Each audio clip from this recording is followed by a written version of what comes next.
Assalamualaikum warahmatullahi wabarakatuh. Selamat datang pada video tugas akhir perencanaan pengembangan jaringan distribusi. Tugas akhir ini dikerjakan secara berkelompok dengan anggota Abdillah Ridho, Bagas Aji Sasongko, dan Robi Alfriansyah. Penelitian tugas akhir perencanaan pengembangan jaringan distribusi ini berlokasi di kota Palembang. Proyek ini berfokus pada penyulang platina dan penyulang Ford PLN UP3 Palembang. Pada bahasan yang pertama, saya akan menjelaskan mengenai analisis pelimpahan sebagian beban untuk meminimalkan rugi daya penyulang platina ke penyulang Ford PT PLN UP3 Palembang. Permasalahan penyulang. Yang pertama, rugi daya pada penyulang platina masih melebihi target rugi daya PT PLN UP3 Palembang. Yang kedua, jatuh tegangan penyulang platina masih di atas batas yang ditentukan dalam SPLN 72 tahun 1987. Penentuan titik pelimpahan penyulang platina dan penyulang Ford menggunakan bantuan algoritma genetika. Sebelum menjalankan algoritma genetika, ditentukan terlebih dahulu lokasi calon titik pelimpahan.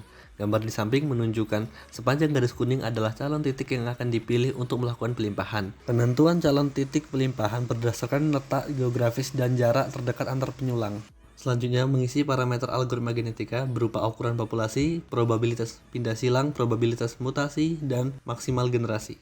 Kemudian kita melakukan running algoritma genetika. Setelah dilakukan running, didapatkan titik pelimpahan terbaik yaitu pada bus 248 dan bus 101. Dilakukan simulasi pada software etap. Setelah disimulasi, didapatkan rugi daya penyulang telah sesuai dengan standar dan jatuh tegangan pada penyulang platina masih belum bisa sesuai dengan standar SPLN.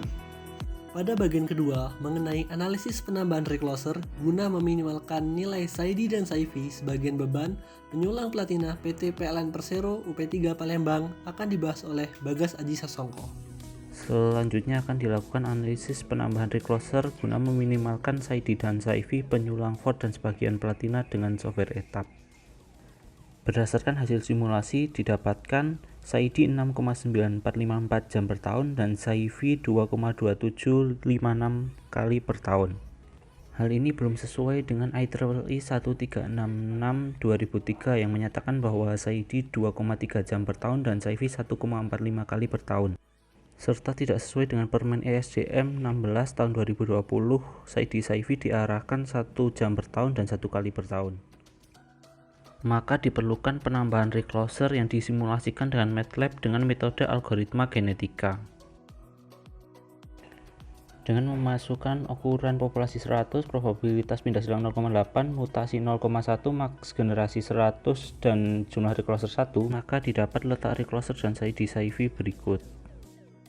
Saat dilakukan penambahan 2 buah recloser, maka akan didapat letak recloser, SAIDI, dan SAIFI seperti berikut.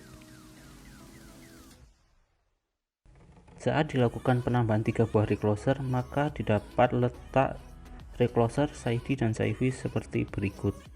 Dari pengujian penambahan recloser berikut, maka nilai SAIDI dan SAIFI telah sesuai dengan standar yang diinginkan. Pada subbahasan terakhir mengenai analisis perencanaan dan investasi biaya konstruksi joint feeder hasil pelimpahan sebagian beban penyulang platina dan penyulang Ford PT PLN Persero UP3 Palembang akan dibahas oleh Robi Alfriansyah. Selanjutnya dilakukan analisis perencanaan konstruksi dan investasi biaya pembangunan saluran joint feeder antara penyulang Ford pada tiang FRD 155 sampai ke penyulang platina pada tiang PLT 231. Yang mana pada tiang existing FRD 155 akan ditambahi 1 buah konstruksi TM4X dengan 2 isolator pin, serta pada tiang baru T1 akan dilengkapi konstruksi jenis TM3 dengan 1 buah guy wire. Pada T2 dilengkapi konstruksi TM3 dengan 1 buah guy wire. Pada T3 dilengkapi 1 buah konstruksi TM1 2 strip 1, dan pada T4 dilengkapi konstruksi TM5 dengan 1 buah LBS, dan pada tiang existing PLT 231 akan dilengkapi dengan konstruksi TM4X dan 2 buah isolator pin.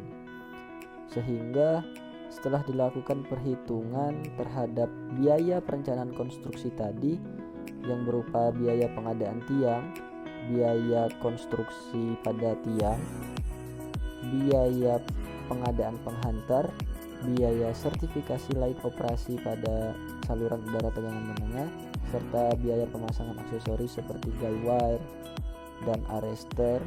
Didapatkan total biaya perencanaan sebesar Rp165.590.177 dan setelah dikenakan pajak PPN sebesar 10% dan setelah dilakukan pembulatan didapatkan total biaya perencanaan konstruksi sebesar Rp182.149.000.